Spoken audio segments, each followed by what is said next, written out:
Hey guys, happy Wednesday everyone. Hope you guys are doing okay. Thanks replay viewers for being here, and thanks YouTube viewers for watching. YouTube viewers, if you'd like to join in live and participate in the chat, feel free to join me on Periscope and search for Penguin and Fish. I'm here every night at 9:30 p.m. Central. Hello, Mary. Thanks for coming in tonight. All right, I'm gonna flip you guys around. Hey there, all. Thank you so much for coming in. So I decided to take a little bit of a break from the paper piece block 39, that we were working on the past couple days, just because we got that one good segment done, and I didn't want to leave it in the middle before we get the new block on Thursday. So we're going to get a new Splendid Sampler block on Thursday. So instead, for today, I thought I would jump back to block 36, the Inchy Hexagon Club, and work on my little flowers. I only have this much done, so I thought we'd continue on this for the night, and then tomorrow we'll get a new block for the Splendid Sampler, and we'll pick up the block 39 later. I have a whole pile of paper pieced blocks that need to get done, so we'll do those all maybe in one big go. We'll see. We'll have to have like a paper piecing block week or something like that.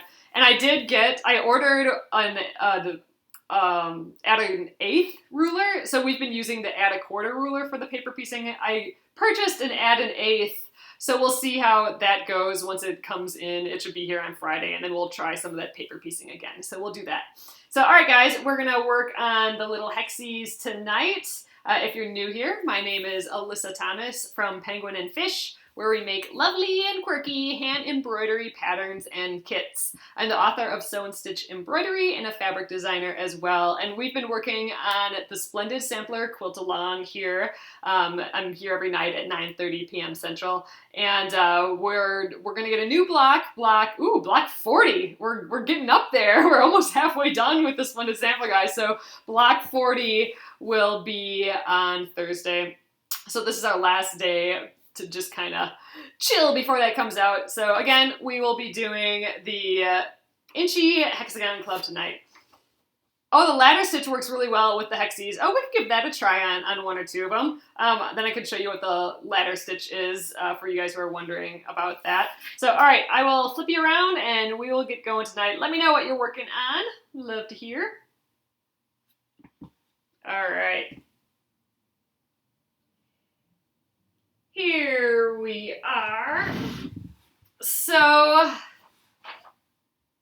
here is, we're going around in a little floral or a little wreath pattern like that, and I have the first one done. I have my fabrics organized in the color order that I want to do. So I think I'm going to do this how my mom did it. Instead of making all my hexagon flowers separately and then stitching them together, I'm going to just keep adding hexagons to this one. So I'm going to be building the wreath as I go. So I'll have like this much of the wreath and then more wreath and more wreath and more wreath.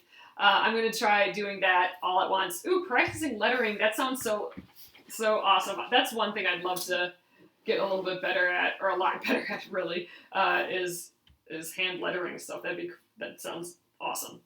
So all right, so I'm going to also do it the way that my mom showed me how to do, where I just keep my continuous thread going, and I'm going to let this hang while I do my Hexies, and then I'm going to stitch it on with the same thread all at the same time, so I don't have to keep tying knots and switching or like taking my thread on and off. I'm going to just continuously work on it with the excess hanging here.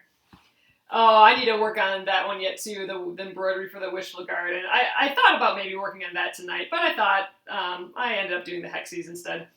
So the arrangement of the flowers, each one kind of has their own colorway, it looks like. I'm going to go from lights to darks and then back around to lights again. So it's going to be like light, darker, darker, darkest.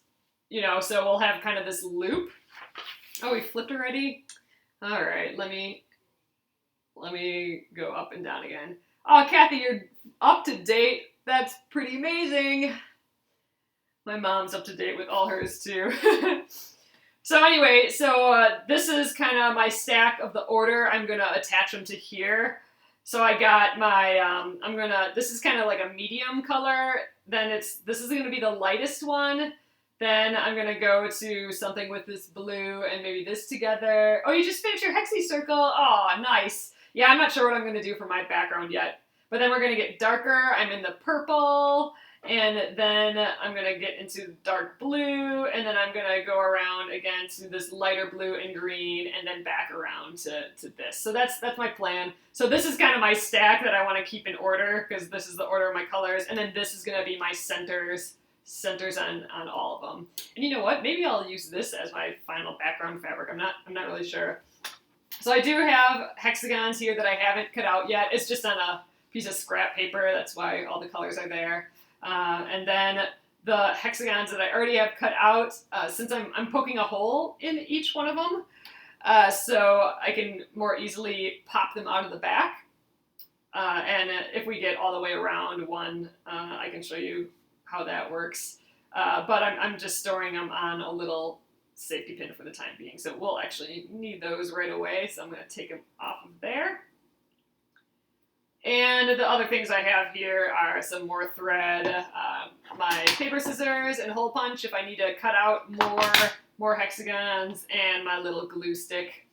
So that's what I'm going to do tonight. All right, so let's get going. I'm going to start the next flower, and again, I am just going to continue right away. So I'm going to use this as my guide, so I know where to place the next hexagons. So I'm going to kind of keep that near. All right, we're going to start with some of this white scraps. The other reason I kind of wanted to work on this is that I'm probably going to need some of these scraps coming up for other projects. So I want to have some around, put some of these scraps back into my scrap bin, because I'm probably not going to use all of these scraps on this. So I'm just going to put a dab of glue on here, just to hold that in place. This glue was really easy to pop out of the paper out of the one that I have done. I'm not going to pop the papers out until they're completely surrounded, which really in this is only the centers. The rest I'll pop out when my whole wreath bit is done. And then I'll probably give it a good press and then pop them all out and then press it again. So all these papers are going to stay in until I'm done, or ready to stitch it onto the background. But these middle ones I'll pop out as I get it surrounded. But I don't want to pop it out before then, because the paper is what keeps our nice corners and edges while we work. So we don't want to pop those out too early. All right, so I'm going to just cut roughly a hexagon shape. Let's just snip this so I can see a little better.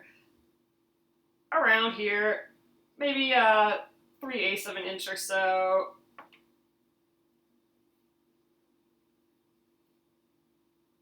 All right, there we go. That's good enough. Good old blob going. Oh, you missed the other session of the Hexies. Oh, okay, well, good. I'm happy I'm working on it tonight, too. I needed a nice little handwork project tonight, I think. So, all right, let's get going. I glued this down here, so that's holding it there. I kind of like it better than pinning it. I used to always pin them in place, but this little dab of glue has been working good. So I'm going to fold over the one side, and then the second side to make that nice corner. I'm going to hold it there, and going to go from the right to the left. Oh, glad you saw it first before doing it. Oh, good. I'm glad this way is working well. You use the glue stick with this. Yeah, the glue stick is working awesome, I do have to say. You know, I've been nervous about using glue. I'm going to get this focused. There we go. I've been nervous. Oops. Are we in focus now? Yeah, I think so. I've been nervous about using glue on all these Splendid samplers, and just in general, I've never used glue for quilting anything before, or the sewing process, and it freaks me out a little bit, but man, it has come in handy on a few things. So I'm going to just let this dangle here, I have, you know, a little bit of thread hanging there. And so I went from the right to left, and I'm going to just go through there again from the right to left of that fold that we made here. And this is going to kind of lock it in place, the doing it twice, the two little back stitches. All right, now I'm going to rotate and fold over the next side. So I got my, holding that in place, I got my new fold, so I'm going to go to right to left on that. And I'm not going through the paper at all, I'm just going through the fabric. I'm just leaping from where I left off to the next space, then the right to left again. That kind of locks it in place. Rotate again.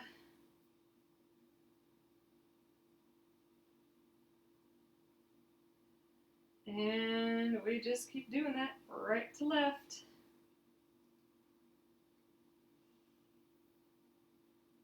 I do have to say that these tiny Hexies are kind of growing on me. Actually, all the projects that have little tiny handwork things like this have been growing on me.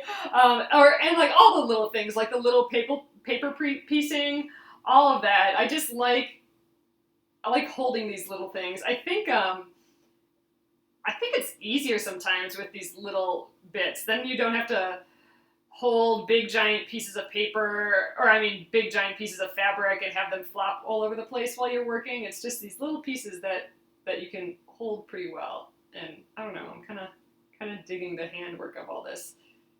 I was not sure I was going to like doing these Hexies when I started. I know they are the smallest Hexies, they are just kind of nuts, but it's kind of fun. It's neat to have done it, I think. I mean, I don't need to make a whole quilt like this, and I don't need to do it, you know, again, but I know that I've done it, and it's going to turn out cute and stuff. I kind of like that. All right, here's my last two stitches on this last side. One more.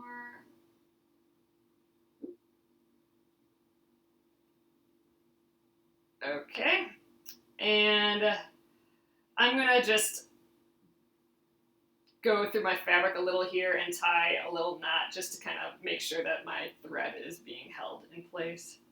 Because this is kind of my last bit here, so I'm just gonna go around here, tie a little knot. Did anyone else use this circle technique? I kind of wanted to try that. I'm not sure I'm gonna, on this project anymore, try the circle Hexies. I wrote down, someone mentioned, I think I have it written here. Oh yeah, that a 1 3/8 circle is that what you used? I didn't see who popped that up that said that they did it, but how did that work for you? Oh, 1 1/2 you did? Okay, I'm gonna write that, oops. I'm gonna write that down, I think. I don't have my pencil by me. You tried, but it worked great. So folding over the cardstock gives a nice edge. I don't know. I mean, the circle technique, it's just another way of doing things. Some people might be more comfortable cutting out a bunch of circles versus cutting out all these little things and dealing with little papers. I think some people maybe just like having just a pile of circles to do. Never done Hexies before. This is your first time. I didn't see that last part. All right, so this is where my thread kind of left off on this flower. So that's just where I'm going to start the next thing. I'm going to sew this right to my piece right away. Oh, 1 3/8. So you did 1 3/8. All right, so I'm going to just move that big loop out of the way. I'm matching up my my two pieces right here. I don't think we're in focus. Hold on again, guys. We're getting like less and less in focus. Here we go. Let's go this way. Okay, there we go. Oh, you used the Hexie template. All right, so I'm gonna come up through this corner here on the one side, and I'm gonna go back through the corner on the second side. These Hexies are kind of fun. Oh, glad I finished. Oh, there's my mom. Yep, Mom finished hers, and I got tons of tips for her or from her on this. So I'm gonna try to ladder the Amen. Yeah, that you're done. Funny. Okay, then base it around the 4 sides. Finger press the other 2 for the to do the circle method. All right, I'm going to try the ladder stitch on this. So the ladder stitch, instead of doing a whip stitch where we go like whip stitch, I would go like the bottom piece to the top piece, then bottom to the top, then bottom to the top, then bottom to the top.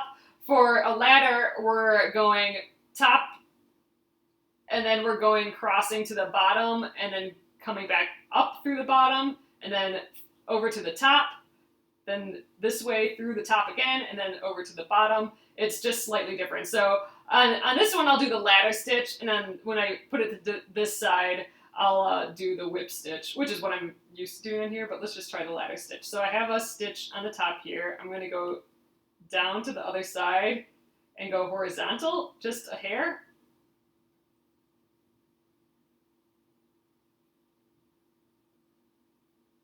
And now I'm going to go back up to the top, directly across. So vertically across to the top, and then I'm going to grab again and make another little horizontal stitch on the top, so I'm still on the top.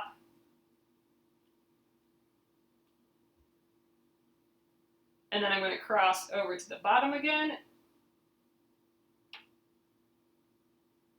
Just vertically, and then I'm going to make another little horizontal stitch. So I think this is going to work just fine. What I'm seeing is that I don't like, with the ladder stitch, I always kind of have my needle pointed in this direction, and it keeps running into all my fabric here. I think if I do a whip stitch, I can kind of keep my needle out of the way.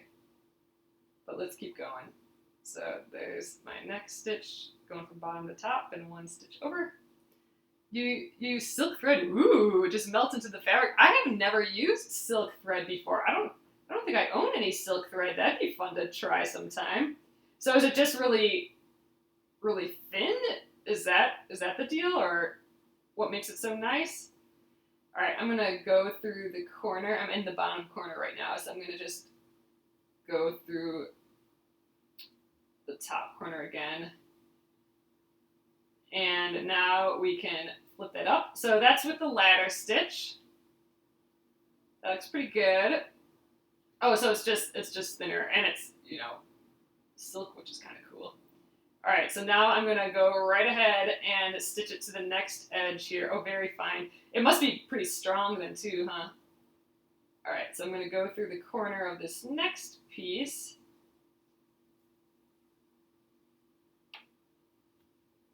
All right, I am gonna, let's see. All right, so now I'm gonna start a whip stitch. I'm just gonna go from bottom to top, right across, so I can be vertical again. And bottom to top. I think this is gonna work better for me, this whip stitch. Stitches don't show up like a whip stitch. Oh, with the ladder. Oh, by using the silk thread or by doing the ladder stitch? Yeah, ladder stitch can definitely be more invisible. The ladder stitch is what you use typically when you're, if you're making like stuffed animals. It will, as invisibly as you can, I suppose, close a seam. Oh, the ladder stitch, okay. I don't know. I think I might just stick to the whip stitch just because it feels a little more comfortable in my hand. I'm just going to go 1 more stitch there to kind of hold this corner in place. Well, let's take a look. So, oh wow, it really is more invisible. Check that out. So this is, let's see, let me get in focus again, guys. All right, so this was the ladder stitch right here. It really is more invisible, isn't it? And then here's my whip stitch that I just did. Huh, maybe I should be doing the ladder stitch. See, like all of this is whip stitch, so you can kind of see that, but yeah, it really did get invisible there, didn't it? I mean, if I pull on it, you can kind of see it, but I like it. The monofilament, so you don't see any monofilament, like, is that for like machine embroidery, like that sort of thread? All right, let's move on. I think maybe we'll try that ladder stitching more. If I can get into a rhythm of that. Again, it was kind of, my needle was kind of in my way, but if I can figure out a way to, by doing it a few times to figure that out, I don't know, this ladder stitch is pretty sweet looking. That's pretty invisible there, I do have to say. Oh, transparent thread. Ooh, yeah, that'd be interesting. I don't know though. Check out that ladder stitch. Let's do more with ladder stitch. So, all right, done with that. Let's get another piece. I think maybe we'll do another one of these little. Oops. Let's get in focus there. For all my light colors, I'm basically using all these dots, but I do have. Maybe I'll use this now. Yeah. Well, because this will be touching this, that might be fun to do. So yeah, okay. Actually, I'm going to have that blending into the blue. So I do want to use this piece in it yet, in this flower, but I think I'll do that to the part that attaches to the next flower. So I'm going to just stick with these. I don't know if that made sense at all, but I'm going to just stick with these purple dots a little bit longer. I wonder, this might be too small. Yeah, this piece is a hair small. Oh, there, if we do it that way, I think we'll be big enough. Be nice to use up the scrap. So, decent little scrap.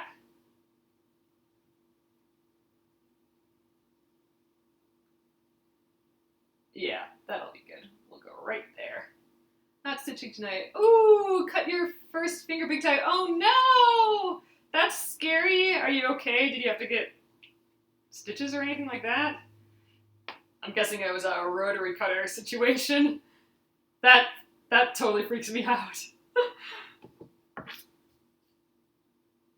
Alright, I'm gonna just cut this hexagon shape quickly again.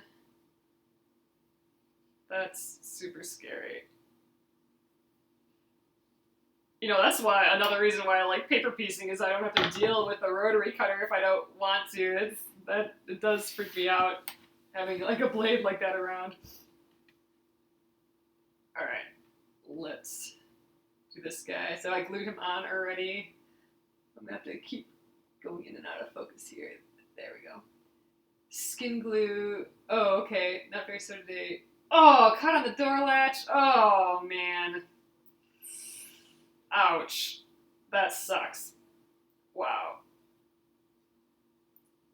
That's not fun. I remember doing that when I was little, slamming my finger in the door, and it's not fun. Might try the mono thread just to see, but I usually use ladder stitch. I like not seeing the stitches. Yeah, I'm going to try this ladder stitch a little bit more. Oof, well, I hope you feel better soon. That's no fun. Yeah, this would be really difficult to do, I'm guessing.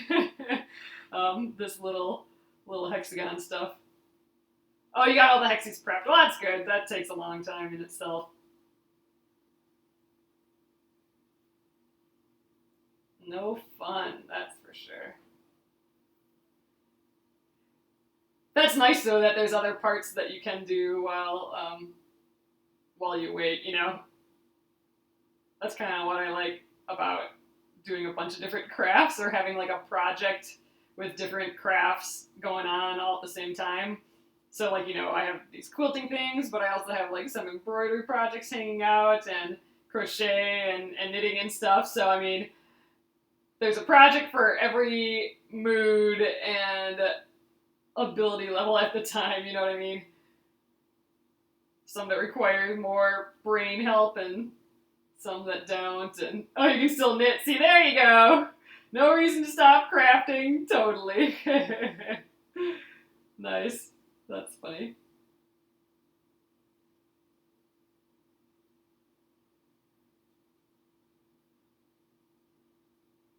Yeah, I don't know. It would be super scary to not be able to do things with my hands as much anymore, or something like that. Permanently, I'd have to figure out something else to do.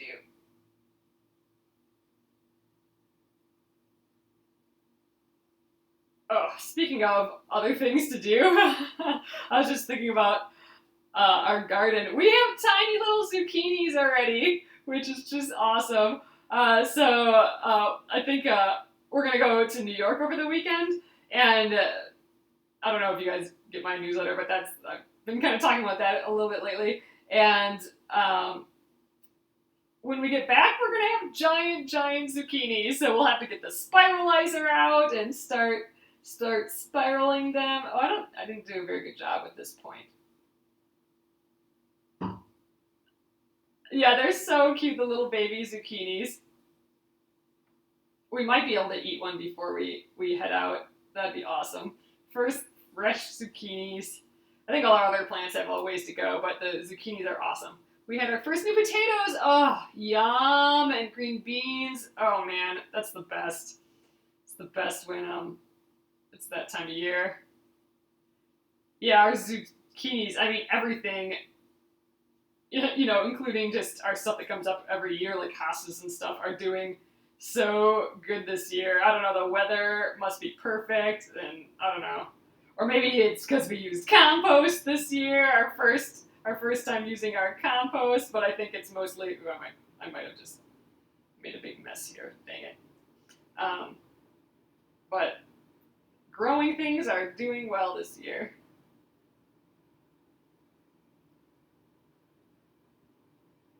Alright, I kind of made a mess.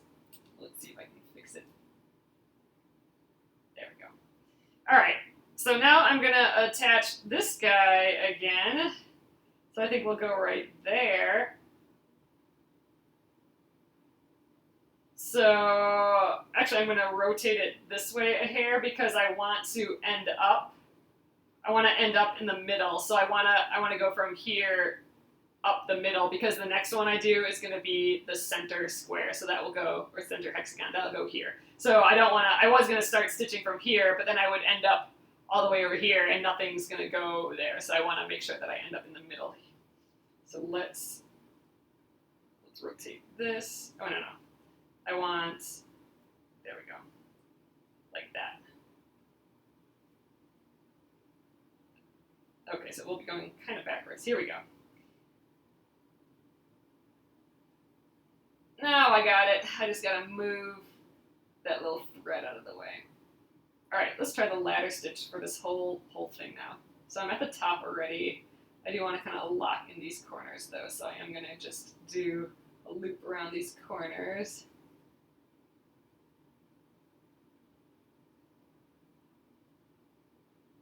All right, so let's try this ladder stitch. So I'm gonna go the bottom, a horizontal stitch over, then cross over to the top, vertically, another little horizontal stitch, then the bottom, a little horizontal stitch. You're just going directly across from each other, and it looks like a ladder. That's why it's called the ladder stitch, I presume. It would make sense. The other nice thing about a ladder stitch, I don't know if it really applies to this project, but you can stitch all the things. Oh wow, we're really not in focus. Sorry guys. You can go back and forth, and then it can be really loose, and then you can just pull your thread, and the whole thing will tighten right up. So it's kind of awesome in that sense. So all right, I'm gonna just kind of lock in these corners by stitching a loop around them. And I might have to. I'm running out of thread here. I'm gonna have to get a new piece of thread soon. All right, let's cross over to the next one. So I'm bending all these other ones. All right, so I'm going to go through this corner now just to match up these corners. Oh, this is relaxing tonight. I'm glad I chose this this to work on this little hexie guy a little bit more. I just didn't want to leave in the middle of one of those sections for the paper piecing block 39. Okay, I can't grab that one. If I ever make a hex again, you're gonna use that stitch. Yeah, I'm excited about this. I'm glad it was suggested. Who suggested it again? I didn't see. I can't remember. All right, there we go. Get thick in there. How will you get the papers out? It's so tiny. That's why I've punched the hole in. So I mean, you can kind of tell it here that I have the hole. When I'm done, I can just stick a pin in there and pop them right out. That's why having a hole in them is awesome. And I probably won't have time to show you tonight. I don't think we'll get around a whole one of these. But yeah, that hole helps pop them out. All right, I'm gonna do the ladder stitch up this side.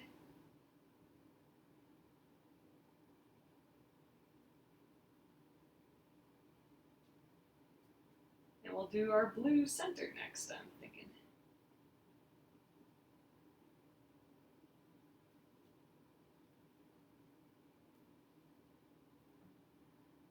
But yeah, I'm gonna have to switch threads. We might be able to get around one more hexagon with this thread, but yeah, I think we will. But before I stitch it on, I'll have to start over. All right, to the corner. Yeah, I'm kind of digging the ladder stitch too. Smash those corners up again. And I'm going to just loop around the corner a few times again. Just kind of lock it in place.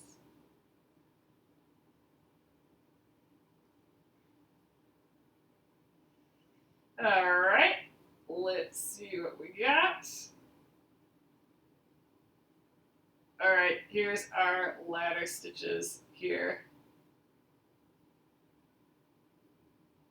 So it still feels hand done because, you know, I can kind of pull them apart and see the little areas. I might have to actually pull my thread a little bit tighter while I'm working on them, maybe, just so they're not so loose. But again, it's not going to matter so much because this whole thing is going to be appliqued down to a back piece, so it's not going to matter. But yeah, I do like that it is less visible with those ladder stitches quite a bit, really, honestly, I think. So let me see if I can get this in focus again. There we go. Yeah, so there's a ladder stitch right here, and then this one and this one are ladder stitch. Everything else is whip stitch, so I don't know if you guys can tell, but I think that's pretty significant, the difference between being able to see the stitches and not see the stitches. So I think let's continue with that ladder stitch, I think, guys. And it goes so fast. Yeah, it does go pretty quick. So, all right, I am going to, it's time to throw in a blue center here.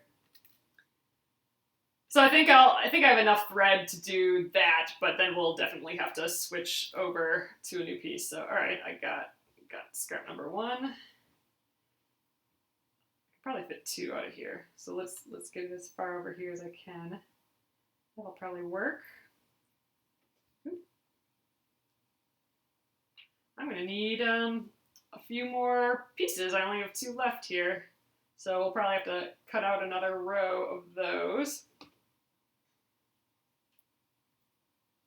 All right, I think this is the wrong side. A little hard to tell on this fabric. I think I need a little bit more seam allowance. All right, how about there? Use a ladder stitch to sew my binding. You know, I started doing that too, stitching using the ladder stitch on the binding. It is quick, and I do like, especially in a binding, you can do a bunch of stitches and then pull them all tight after doing a few, which makes it speedy. So yeah, I've been doing that too, and really like it. The one thing about that, you know, that with a ladder stitch you can do a few and then pull it tight. The one thing that worries me in the back of my head is that what if one of those come loose, then all of it kind of will fall apart is what I'm thinking in my head, versus a whip stitch kind of locks it in place, so it's less likely maybe to unravel. I mean, that's just a theory, all that, but I don't know. Have you guys ever had an issue with that? Like thread breaking and then, whip stitch versus ladder? I don't know. All right, let's fold over these edges. Only reason ladder stitch makes me squeamish. Ah, interesting. Okay. Yeah, there's always, especially when I'm doing a binding, there's always that little bit, and even this too, there's that little question mark in the back of my head. But I guess, I mean, with the whip stitch, it's not like that would hold it together too. You knotted each corner. Oh, for this, you put a knot in each one of these corners, or for something else? I used it for stuffed animals and it fails. Oh, see, that's where you're supposed to use it as stuffed animals because you can do all the stitches and then pull it tight. Yeah, maybe it is all about, maybe it's a strong thread. Maybe that's the key, like a nice, really strong thread. I'm going to go through this one more time. And good knots. Maybe then it works fine.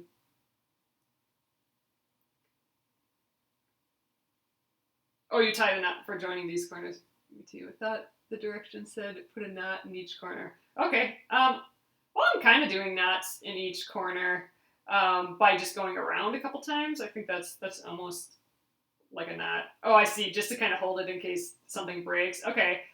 Maybe we'll try that. I'll do a little knot in each corner. When I'm matching up the corners, I'll just throw a little knot in there too. I see what you're saying. Because then if the ladder stitches pop or whatever, it'll still be held together. Not that I expect them to pop at all. There's no reason for them to. But I hear ya. We'll give that a try.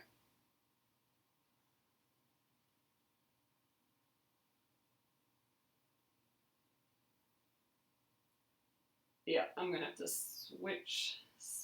change threads. First time for me, so just trying to understand the directions. Yes, I hear ya on that too, for sure, yeah.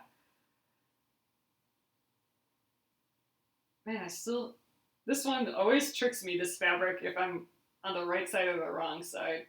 But I think we're right. We're correct.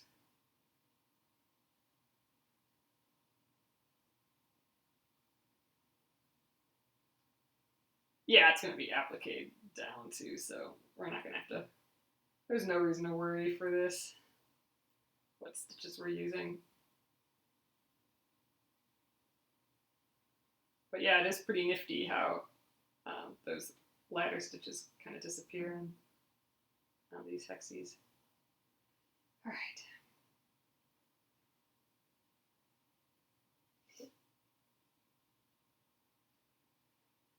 This one's feeling extra tiny for some reason. I don't know. Maybe it's blue. It's darker.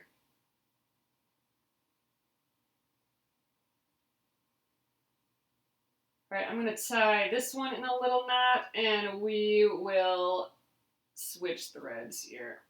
I do not have enough thread on the needle anymore.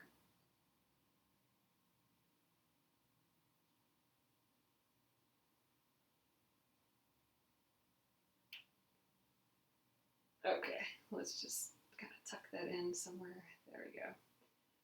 And I'm going to snip that, and we'll get a new thread. A nice long one again, so we can use it for a little while. Bunch of Hexies. But here we are so far. So this will go here. Oh, good night. Thanks so much for coming in. So, all right, this guy will go here. And then we'll continue with the other white pieces, and then we'll throw one of these guys in too. Maybe right here or something. And then we'll be done with this flower. But yeah, I kind of like the adding as I go. I'm doubling the thread just because I think it makes a hair just stronger. But I don't know.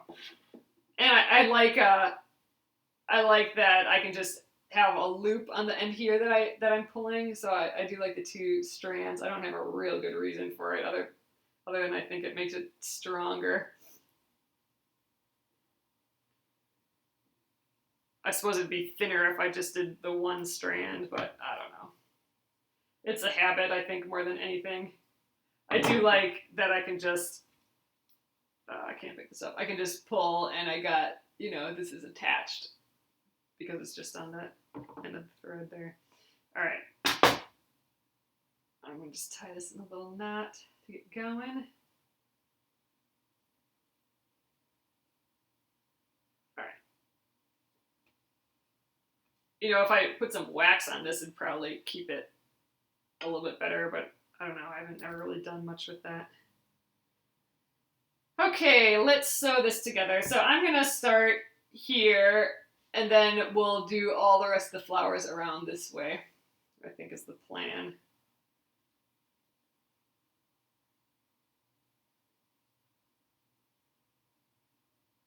All right, let's match these up.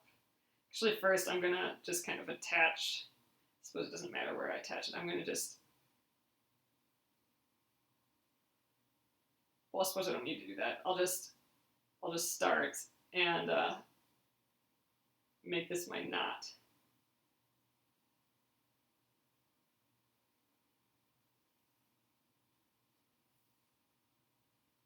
All right, so I'm just going to go around here a couple times, and I'll trim this because this is too long.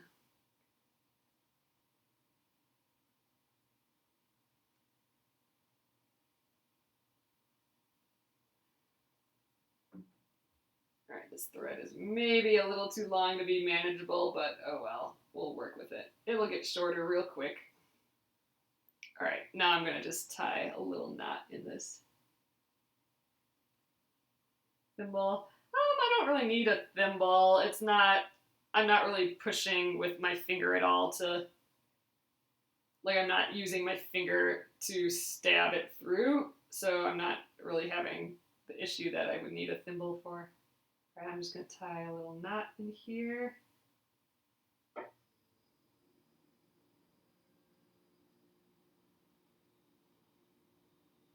right, one thread is slightly longer than the other. There we go. All right.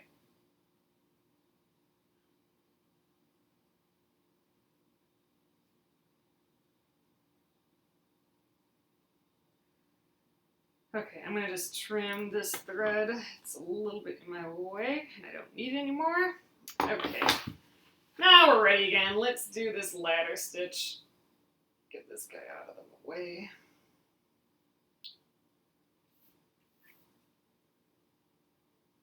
Okay, let's get in focus here again. All right, I know we're super close. Super close to my fingers. All right, get in there. There we go.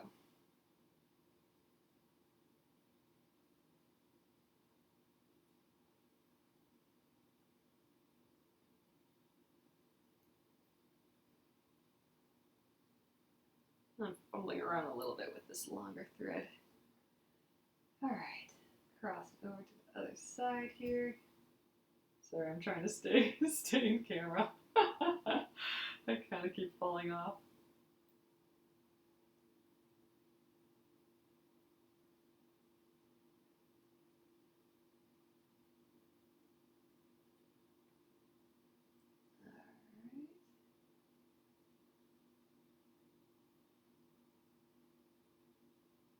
Go back to work next week. Oh, we'll have to settle for replays. Oh, bummer. Well, I'm glad you were able to make it for a little while. Do you work late or do you have to get up early? You need to get up at 5. Oof, 5 Eastern. Yeah, that's early. I will be in the Eastern time zone soon for my New York trip. I'm excited for that. We're headed there this weekend for a couple of days. All right, so I'm going to tie this in a little knot. I know I mentioned that a couple times already, but I'm excited. All right, let's do this side.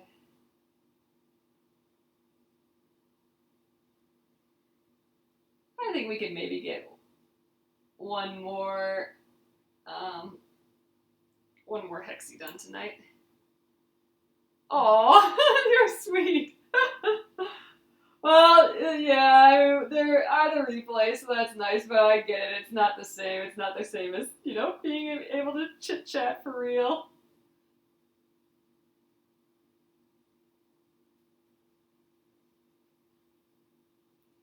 Well, I'm here weekends too.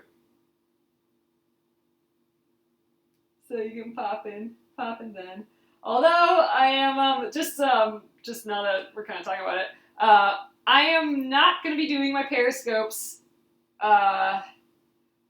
while we're on vacation. So, let's see. So Saturday is probably going to be my last Periscope till Thursday, maybe? Yeah, till, I don't know what time we leave on Thursday though. So Thursday or Friday. So it's gonna be, and I don't know if we're gonna be able to do Saturday early either. I'm gonna assume that I'm still gonna be here on Saturday. Friday for sure. Thursday and Friday for sure. So tomorrow and Friday for sure. Saturday's kind of a question mark, and then probably not at all Sunday through potentially Thursday. But yeah, so it'll be a little quiet here. I'm hoping to, maybe I'll do like a Facebook Live or something like that, but I'm not guaranteeing that either. I won't miss painting because it lands on the 4th, so it's like the 4th is Monday, so they're not having class that day, so it worked out perfectly, because otherwise, yeah, I would have missed painting and I would have been like so bummed about that. But nope, no class that day. Works out perfect. Couldn't have been better. All right, there we are. There's our center hexie. So all right, let's try and do one more. Yeah, the class is once a week. It's every Monday. But this next coming Monday falls on the holiday, so no class this coming Wednesday or Monday. I know, I'm super excited. So my plan is, instead of the oil painting class, is that we're gonna go to the Met, which is Metropolitan Museum of Art, and look at all the famous oil paintings that are there. So that'll be my oil painting class for instead for the 4th. I don't know if we'll go on the 4th, but while we're there. So I'm super duper excited about that. At first I was like, I don't really need to go see a museum. I've gone to a lot of art museums, and I don't know if I want to spend time in a cool city by being in a museum. But then I think on Facebook or something for the Met came up, and one of the images that it just clicked through really quick, like a flipogram type thing, was one of the paintings that we were looking at for our class that we kind of talked about quite a bit. It was like one of these flip-through paintings, and I don't think it's even that famous. Like, it's not like, A Starry Night or something like that. It was just one of these paintings. And I'm like, oh man, now I totally want to go to the Met all of a sudden. And ever since I kind of thought that, like, the more and more I want to go. So I'm pretty excited. Pretty excited about that. All right, let's stitch this guy. I think this will probably be our last hexie for the evening. I'll go through the whole process though. I'll stitch it on too. I'll do the little foldovers, and then I'll stitch it to this guy. Had a chance to see your Rembrandt etchings. Ooh, cool. Oh yeah, you know what? Oh yeah, the Rembrandt. So our museum here, they do shows every once in a while, the Minneapolis Institute of Art, and they had, maybe a couple of years ago already, but they had a whole Rembrandt show where there's a section of the museum that they that you have to pay extra or whatever. It's like a special show all the time, and it was a Rembrandt show, so they get like Rembrandts from all over from like on loan from, you know, other museums and stuff like that. And we went to that show, and man, that was awesome. I just loved it. I think that was actually my favorite show, the Rembrandt show. And you know, then we download the app so we can listen to all the background and stuff while we look at it. And they had a bunch of the etchings there too. But just like seeing the process, and you know, all those painters. Did you leave about a ½ inch around the template? Joined late. I leave about 3/8 of an inch to ½ inch. I'm kind of roughly cutting it. But yeah, almost a ½ inch. Probably not quite a ½ inch because then it gets a little bulky, but more than a 1/4 inch because then it's hard to hold. But yeah, the Rembrandt thing was, I think, my favorite show. Oh, and what I was saying is that all these painters, you know, they're all like design firms, you know? They're just getting clients in, and then they're doing the job. You know what I mean? Like, we want you to paint this and that. Okay, I'll take on that job. You know, pay me this down payment, and then we'll start. And you know, Rembrandt had a bunch of, and a lot of these painters do. They have a studio where they have a bunch of other artists working for them, and a lot of times they're the ones that actually do the bulk of the paintings. Especially, you know, it's like a design firm, like the lower end jobs or something. The other painters will do it, and Rembrandt will come in and maybe work on the face and the hands a little bit, but the rest would be painted by these other painters, which is just so fascinating. It's like, seriously, it's like a design firm. You know, and then he would do his own studies. Oh, you know what? Now that I'm thinking of it, there was a Matisse show there too, and the Matisse show was, I don't know, I think he might be my favorite as far as like oil painting and stuff, his early stuff. I know I'm getting like way down in the weeds now, but I love it. How strange would that to be as an artist? I know, well, you know, but that's, I guess, kind of what artists are doing today too. I mean, gallery artists, they're not making art only for art's sake. I mean, they're trying to make a living too, so they're taking on commissions, you know, I'm sure. Like, okay, well, we want something like this and that for our whatever room and all that. So it's probably very similar today, except for, yeah, today I'm not sure if there's a lot of artists who have like their team doing half the art for them, and then they just pick up the, you know, the hands and the faces. I don't know. I mean, I'm sure there's some artists like that. It just kind of depends. You know, that's kind of like Andy Warhol-esque, I suppose, a little bit. Yeah, having the assistant start it. And I'm thinking on the really fancy people ones, you know, the big name people, I'm sure he probably did most of the painting himself. But it's just kind of interesting. But your bowl of apples is all you. Yep, my bowl of apples.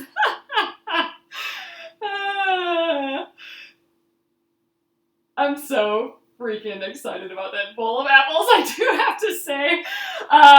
Just because I've been wanting to try oil painting forever, and I had just so much fun painting that, just because it's that like learning a new thing excitement that I just love. It's like, oh my god, I'm totally decoding the like map, you know what I mean? So it was fun.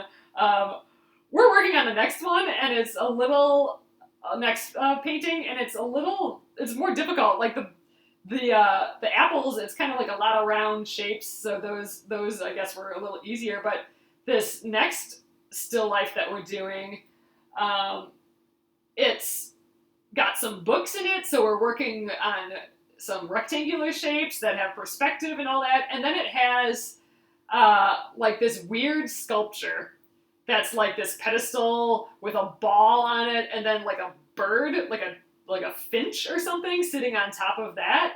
It's just this odd sculpture, and that's part of our still life. And man, I am having so much trouble with that bird. I mean, we've only had one day to actually paint on it. We did the underpainting, but then we've only had one day of real painting on it. And I don't know, I'm lost right now on that. But so I'm just having faith that it's gonna pull together with the next couple sessions. but yeah, this second painting. And we're having to paint so fast too, which actually is kind of exciting because in my head, oil painting is a lot of like finicky painting and you're taking lots of time to work on it and you're waiting for things to dry, like layer upon layer. And that's not how we're painting. Like we only have our couple hours that we're working on it, and then we have a little bit more time the next week, and then we're done, and then you have to be done with the painting. So I have to like manage my time. Yeah, it keeps me from overthinking for sure, and it just forces you to plop paint on the canvas sort of thing, as they say. You know what I mean? So that's actually been kind of freeing more than I thought it was going to be. Or it was more enlightening because it changed the idea in my head. Because, like I said, in my head, oil painting takes you a long time and does all that. But then it made me realize, oh, I can get a large amount of stuff done in a short amount of time. And I think if I was putzing around on my own, I wouldn't have forced myself to be that fast. So I'm kind of down with it so far. I really like that aspect of it, of the class, which is kind of like a weird side effect. Oh, you know what? Here, I'm going to show you guys. My phone's right here. I did take a photo. I'm like in way show and tell time now. But yeah, I can show you. So this is I don't have a picture of the still life, but this is where I'm at right now with the new still life. So see, it's got this totally odd sculpture thing with this totally odd bird on it, and the bird needs a whole pile of work, like major work. And this white part is actually going to be like this bright orange tablecloth that this whole thing is sitting on. And I don't have all the other books. Oh, and this thing is one of those like white porcelain with the blue on it. So you can kind of see I got some blue flowers going on, and I'm going to paint that all in white. But anyway, this bird is causing me so much trouble, and all these shapes are so difficult compared to the apples. But yeah, so that's where I'm at. It's I've been looking at it, trying to kind of figure out, okay, how am I gonna make this work I'm totally spacing on this. Okay, this isn't the right spot. I'm just trying to figure out how I'm gonna make it work. So I'm actually super duper excited to go to the Met and just look closely at some oil paintings and stuff. I don't know. I was excited about this class, but I'm like way more excited about it being in it. Oh yeah, so the colors are chosen on purpose. So like for the apple one, we were using the complements of red and green as our main colors. This one, for this painting that we're working on, we're working with the complements orange and blue. So that's why orange and blue are our main colors that we're mixing from. And she designed the still life, like our teacher put together the still life on purpose to have a lot of oranges and blues in. And then I think our next one will probably be purples and yellows, because that's the other complement, the other typical complement. I don't know about that for sure, but that would be my guess. So yeah, that's kind of how we're doing our paintings. We're not just like allowed to do tons of colors. We have to make our own colors from that limited palette, which is pretty fun. I didn't know any of that stuff. Oh, thanks so much. You are over the top god. Jeez. Anyway, it's been so much fun. I'm absolutely loving the class. Like I said, I want to clean my basement and just set up places to paint, and I have so many ideas for paintings, and I just want to do more still lifes and stuff like that. Because in my normal, land of crafting, it's not a ton of realistic type stuff, and that's, oh, you love my excitement. Drawing still lifes like that and working from, stuff that's in front of you and just trying to make it realistic, or, using that as a guide, a still life, that's so relaxing. Like, it's a whole lot like doing this sewing stuff where you can just kind of chill out all of a sudden because you're just looking at what's in front of you and trying to just draw what you see. Like if there's a darkness at that part of the apple, you just paint that darkness, you know, or if it gets a little lighter because there's some light on it, you just paint that part lighter. It's kind of like painting by numbers, and it's just really fun and relaxing, and I'd like to do more of it for sure. But yeah, I want to set up, yeah, because in my normal time, like even when I'm doing my patterns and stuff, it's all like fun little characters and stuff. It's not, I mean, it's a little drawing from life stuff, but then I veer from that pretty quickly. Whereas just doing a still life is it's just different. It's a different feeling. It's fun. So, I mean, if I do start painting, I mean, I could paint a bunch of fun characters or lots of abstract colors or all that, but there's something about the still lifes that I'm really having a good time with. So if I did start painting from home, I'd probably start doing still lifes. I was so excited about a picture I took of Ivy. Oh, that's so cool! I love that. I love that. You gotta capture that stuff. And that's kind of what I'm thinking too. Like, you know, I painted, or I did that embroidery of my houseplant and stuff in the little mug, and I've painted like watercolor that a couple times. I kind of want to do that stuff. Just I have so many funny little mugs with plants growing in it around the house, and those would be really cool as big still life oil paintings, I think. Like I'd love to do that.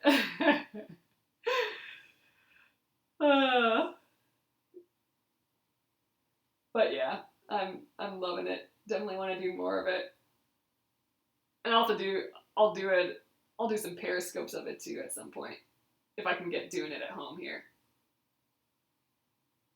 Yeah, I love all the like mundane daily things, or just the things that, you know, if you're staring at your computer screen, you might miss or something, you know? Or thinking about future stuff and all that. Nuts is good. Alright, I think this is going to be our last one for the night. Let's just tie a knot in here. Unfortunately, we're going to be putting this away again for a little while. Well, not unfortunately, because we'll get a new block, but, you know, it'd be nice to be farther. So, tomorrow's Thursday, which is new block day. All right, here we go. We got 4 done today, but the nice thing is that we're attaching them right away. So we're skipping the attaching step that will happen later because we're doing it as we go. So I have three more to put on here. Let's just lay it out down here once. So we'll do the light colors. I got more of we'll do 2 more in this, and then 1 will be in this light colored, because I'm kind of blending them together. This is actually 2 different fabrics as well. And then what comes after that will be a new flower that will be these darker colors, this and these together, I think will be next. So I gotta keep this pile right in order, because that's the order I'm gonna go around in this wreath. It's all kind of laid out for me already.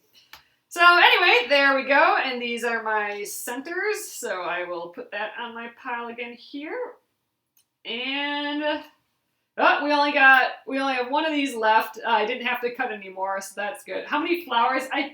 I think there's what was it? 42 hexagons in all, 6 flowers. So here's the pattern right here. So if we keep going, these flowers around like this, it'll actually end up back again in a wreath, and then we'll have to applique the whole thing onto a piece of fabric.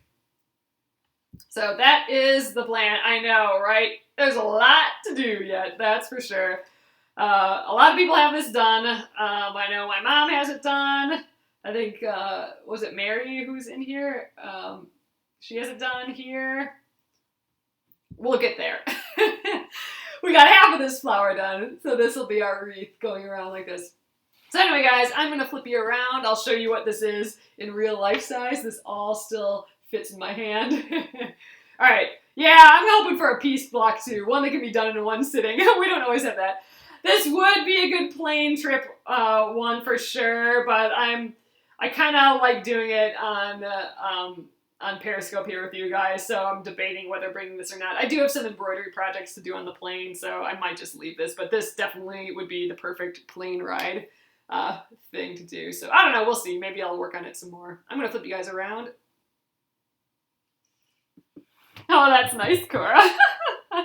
So, all right, behold, teeny tiny Hexies. Look at them, they are just so small, but yeah, this is holding it up to my face. You can see, you know, here's my hand. This is how small these guys are, ridiculous. But I'm liking it, it's fun to be able to do. Very, very small, but yeah. So thanks for hanging out with me, guys. This has been super fun. I'm loving working on it. I was scared that I wasn't gonna like all these little Hexies because the first time I did Hexies, I was kind of meh about it, but I'm telling you, it's totally growing on me. I love that we're doing it in a whole one segment, but there we go. So this will be on, this replay will be on YouTube tomorrow morning at Penguin and Fish Movies, so you can check it out there if you are just popping in and we're already over. So, all right, guys, thank you again so much for being here. It's New Block Day tomorrow. We'll see what happens. So, see you tomorrow, guys. Oh, no problem, Laura. Thanks so much. Night.